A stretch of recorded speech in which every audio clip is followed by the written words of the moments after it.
Do I always need to consult a rabbi to know what needs to be done? Regarding asking a shaila, asking a question, consulting with a rabbi, for beginners we have to divide this into two aspects. One aspect is what to do. What's the right thing or the wrong thing to do? For that, for sure, we have to ask a rabbi. But many, many times we will see that our question is not what to do or what is the right thing to do. A lot of times it's just going to be a consulting type of question that's supposed to guide us not in what to do, but how to do. For an example, it comes Friday night.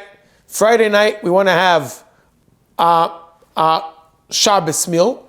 And in order to have a Shabbos meal, we have to have 2 challahs that we all agree about. The question would be, regarding these 2 challahs, should I have 1 big and 1 small? Should I have 2 small?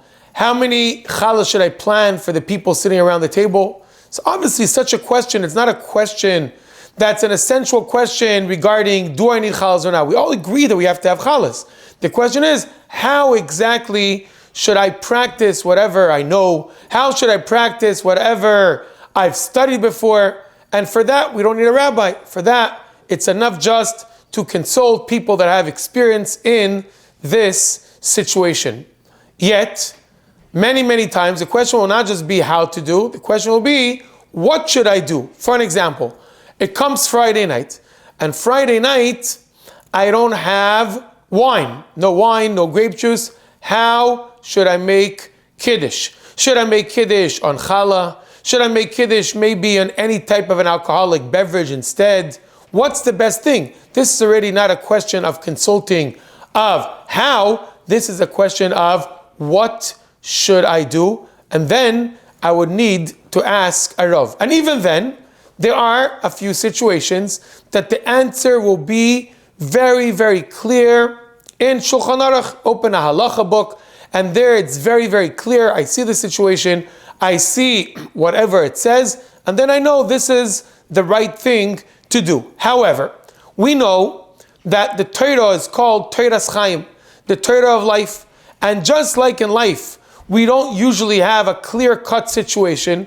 Things always change. It's not just black and white, yes and no. In life, we have a very, very wide spectrum of what should I do, how should I do, the situation changes, therefore the result change. So the same way as in Torah, it will be very different on Friday night if I don't have wine, and then it's better to do Kiddush on challah. Then if I wouldn't have wine on Motzei Shabbos for Havdalah, that then we don't make Havdalah on challah, we should be making Havdalah on alcoholic beverage that's an honorable and respectful type of beverage, which is called Chamar Medina. So then the situation will change. And therefore, even though I think that more or less this fits in whatever it says in Shulchan Aruch, more or less fits into Halacha, in such a situation, I must ask a Rav that sees things in a wide perspective, that sees things from all angles and all dimensions.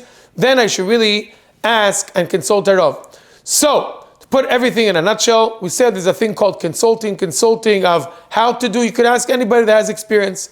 If it's a situation that I'm very, very clear cut and it's very obvious for me, what does it say in the book and what is the situation? So then I could even decide myself based on what it says in the book. If the situation is a drop different, there are so many details that could change the verdict, that could change the bottom line, and therefore I should ask a Rav, someone that really is experienced in knowing how to answer the questions, taking into the consideration the many different aspects and angles, as we said before. But then comes a different type of shaila. Sometimes we have questions, and these questions are not just a here and now situation. Sometimes these questions have many, many long-term results and different types of aspects that are not just here and now, what to eat and how to eat, what to serve and how to serve. Sometimes these things could be with many, many meanings that have to do with social meetings, that have to do with halachic long-term meetings, that have to do with many things that will have results, not just on a situation now, but further. And then you shouldn't just be consulting a Rav, you should be asking this by a great Beis Din that see things in a much wider perspective. In general, we know that we ask Rabbanim, try to ask Rabbanim, we don't just run around and try to ask different rabbis or different questions, we try to be consistent about it. However, we know that there are special situations that you will be asking rabbis, you will be asking different Rabbanim that specialize in this situation. In other words, when it comes to a kashrut issue, I don't have to ask my local rabbi if he is not specifically an expert in this kashrut. In fact, it could very much be that the rabbi will actually send you to the specialist. Sometimes it could be a specialist that knows a lot of medical halachic situations. It could be a specialist that has to do le'olenu with ideas of burial and mourning.